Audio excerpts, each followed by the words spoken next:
Good morning বন্ধুরা, সবাই কেমন আছো? আশা করি ভালো আছো, আমিও ভালো আছি। পাও দেখো কি সুন্দর গোলাপ ফুল ফুটেছে। গোলাপ ফুল দেখতে যেমন সুন্দর তেমন কাঠও আছে, কিন্তু গোলাপ ফুল তুলতে গেলে হাতে কাটা লাগে।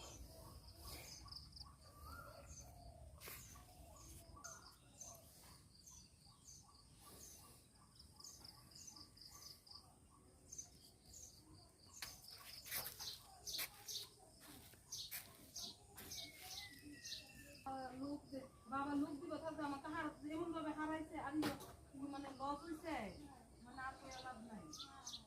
এক সাইড না বিয়া দিলে বিয়ার আগে কোনো রূপ খায় না, বিয়া দিলে রূপ পাই যাও। যেভাবে আরামে বয় খাওয়াইছে এ আরামে বয় আর কেউ খাওয়াইতো না। ও বেশি আরামে